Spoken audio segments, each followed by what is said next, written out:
Welcome to Two Guys. A girl. And an MBA. So yeah, critical thinking, it's like a superpower. Superpower.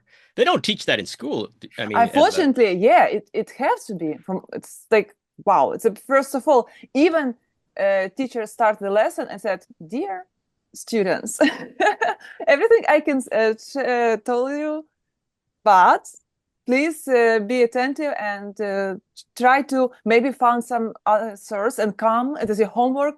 Try to find another opinion. It can be mm, like a homework to check."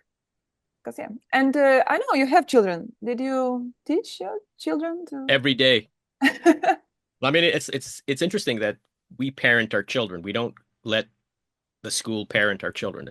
The school gets to teach. So sometimes they'd come home with these crazy books, right? And I'm like, what is this nonsense? Where are the classics, right? And there were a few times I wrote emails to the teacher saying, explain this book to me. Like, what's the point in having a 4-year-old read about rape and all kinds of weird things? And Really?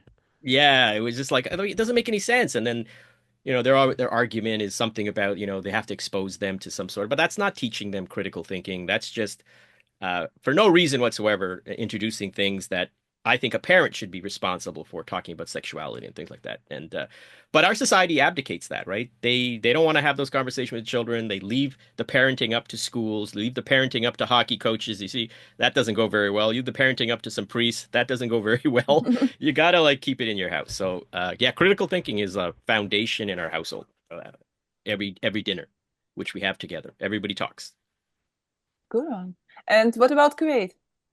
I had a guitarist in here yesterday, and we were doing some recording for him for his YouTube channel. And he's a teacher in the British school, one of the British schools here. He's from the UK, white guy, and he is we got into a little bit of a debate about AI that he's like, it's coming for my job. And I was like, no, no, no, no. AI is never going to replace teachers because as we're talking about parenting, and I said there's an element of nurturing the kids that the technical whatever of the AI will never capture the human element of the emotion you give and getting through to this kid or that kid, because I was a teacher before too. And I was like, yes, the AI, I was trying to explain to him, I feel that the AI is going to augment the teacher's role. Yeah, sure, some unethical or short-sighted, small-minded administrators in schools are going to look at it and say, okay, we can cut our staff and just have and put all the work on, the AI and have the fewest amount of teachers. But I think it's going to be more, that's going to be the minority. And I think we're going to have a situation where teachers' jobs and roles are kind of informed by the AI and supplemented by the AI, the same way the internet was. You know, like imagine trying to do to teach a class today without the web, without but I'm old enough to remember when I was in school, in grade school and elementary school and everything, and we didn't have the web. It's going to be the same thing. He was complaining that his school is behind the times. There's another British school in Kuwait that is adopting the AI technology, and they had Google was here, and they're making partnership with them, and they're trying to be first on AI, integrating it into their curriculum in the classrooms, making sure the kids are on iPads and know how to talk to the AI and trigger it and et cetera. Whereas his school, they don't want to invest in it. And so we were saying, the debate about the future of teaching, the future of AI, what's AI's role going to be in shaping our youth?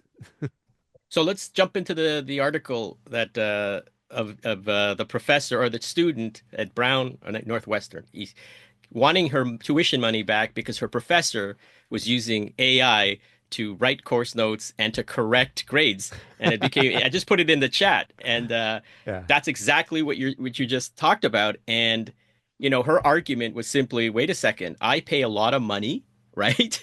So what she did was she noticed some abnormalities in his course notes, and then she started doing some research, and then she saw like citations of ChatGPT tucked in his bibliography, reoccurring typos, just figures that had three limbs. So he's using AI, and what they're arguing is, wait a second, we're paying a lot of money to be taught by human experts, not technology, which we can use for free. So I want my money back.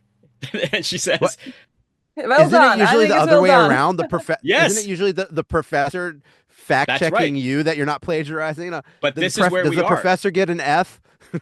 You Well, can play in this game from the both sides. So, it's not only about students, but listen, also professors. there is no way that professors, first of all, there was another article where a Yale, I think last month, a computer scientist professor put it out to his students that we know all of you are using AI to write code, and I'm gonna say if here's the thing, if you don't tell me right now, I will reduce your grade by 50%. And if I catch you, and if you don't tell me, but if I do catch you, then I'm going to fail you. And he left it up to them. And then I was thinking, how much of a Luddite do you have to be to not understand that code is being written by AI? And rather than change your approach to teaching, like teaching people to read an analog watch versus teaching them to actually do something functional with time, he's trying to take it back in time because I think Facebook has already said we're using AI for our basic coding. So change your curriculum. Maybe you need to learn something as a professor of how to teach your students how to be effective with AI because they're going to use it. That's the I mean, market. if you're not using, I'm not a professional developer, but I do dabble in some VBA and Python. And if you're not using AI to refine your code, you're wasting your time. Like I Absolutely. was in Excel the other day and I was doing some formula or something for a dashboard. And I was like, why am I getting the error? This would have taken 15 minutes to figure out the bug. Copy Mm. paste the formula into GPT. 5 seconds later, oh, your You syntax is miss off. You you forgot missed a comma. comma. You Yeah, missed a yeah. This comma is or parenthesis. Yeah, exactly. And it's like, well, you're wasting your time if you're not Yep. using these tools. I can say that I graduated and got master degree in computer science many years ago. And I really developed code, no GPT at the time. And it was made me crazy that I did debug and it's just error. Where are you? And the long text of this code. And then I just scrolling midnight and I can't understand. And then it's like one comma, or some dots, some there, or misspelling the command. Okay, but about using AI by processors, um, I think it's okay if you make like notes after the lecture or something, like action items to sum up. I use it as a project manager. But if you're a professor and make your lecture, your live session with students, just okay, what is the topic? I don't know, something about literature. So ChatGPT, prepare me presentation, prepare me all materials, and then you share it with students. We all know that AI, wrong, wrong. Like it can be so many mistakes, and then you teach children, students with some mistakes. I got one example, recent example. Last night, I read this George Orwell, Animal Farm. Yeah. It's a short novel, okay, and then it was translated in Ukrainian, and it was wonderful. Wow, publisher wrote, this is the first foreign translation from English. First, it was translated to Ukraine in 1947, and this is a unique example when George Orwell by himself wrote the entry like before the book. Yeah. And I wonder, ChatGPT, give me when and the list of first translation for this book. And the first he said, okay, to Poland in 1947, and second was to Russia, 1950. Okay, no. And then give me the whole list. And he presented the whole list. There is like Poland, French, Italian, Spanish, again, Russian, fifth place. Then I directly asked, what about Ukrainian translation?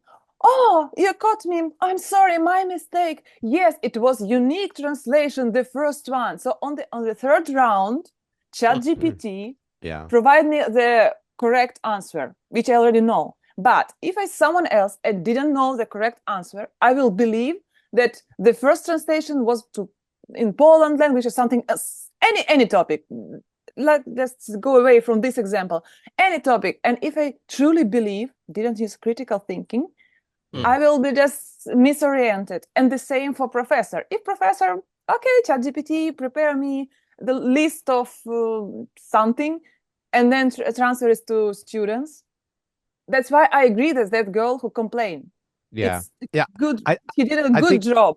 I think it's a gray area. I think what you're talking about is human assisted, using the AI. Like, okay, if the professor's using the AI to prepare an outline and then the professor goes through the outline and uses their actual background and knowledge to then alter the outline and make their own unique changes, and then they use the AI as an assistance to get an idea for the presentation or the research or whatever, that's one thing. But, human nature being the way it is, people being fundamentally lazy, Lazy. uh, myself included, it's like you rely more and more on, okay, GPT, give me this. Okay, here's the outline. Okay, cover this. Yes, if you're not fact checking it, or if you have someone in a position not able to fact check it, like you said, that doesn't know the correct answer, Mhm. this is an issue. But it's a gray area. Where is that line? Where's that line where you're leaning too much on the AI, and it becomes not human assisted, but it becomes like this thing that people are complaining about. I think it's professor's job. They learned it in the past. They got a degree because they Yeah. work with books. They work with source, like first source something. They But spend time in the but who's going to library. audit the professor? Who, you know what I mean? Yeah, yeah, and it's okay. Let's pretend professors using ChatGPT to create presentations and learning materials, and students list copy paste ChatGPT, write me an essay, and what? And then at the end, what we got? Yeah. I mean, going back to coding, I think it's a better tool to learn coding than a person. Like I've taken some coding classes in my life, and they always are academic and not practical. But in GPT, I was able to paste my code into it, and it gave me tips. Hey, here's where you can condense this line. Hey, have you thought about using this kind of loop instead of that kind of loop? Oh, you can do this kind of function instead of that function. And like, okay, that's real learning, especially for something that is like coding, like humanities, I can see where it's an issue. But like things that are very much like math, physics, computer Languages? programming, la even language, it can now talk back to you, right? So doesn't that mean that you're going to get more exposed? Isn't the best way to learn a language is through osmosis, is through, what's the word? Being surrounded by it, Hmm. and immersed in the language, right?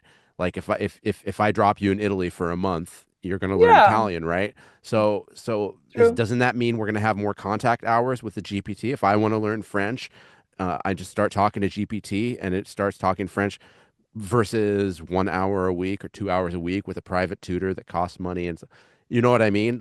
Like he had a point. My friend had a point that the end of teaching might be near, but I still think there's room for using it to augment the educational experience, if you So will. I think I think so. We've been here before, right? So when we didn't have books and someone just went up there and blathered on, and then all of a sudden there's a book arriving with multiple perspectives, that person didn't go away, but that person had to change, right? They had to incorporate the book and then 12 different other books.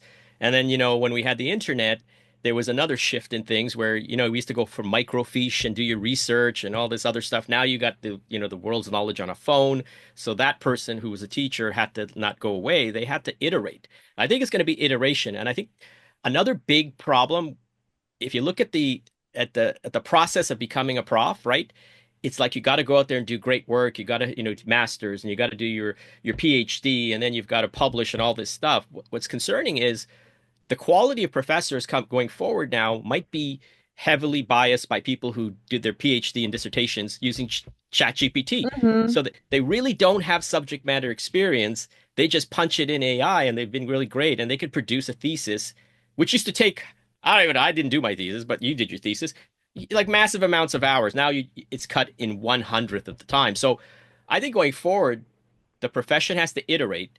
And then we have to have safeguards. It's like what quality of person is going to be up front there?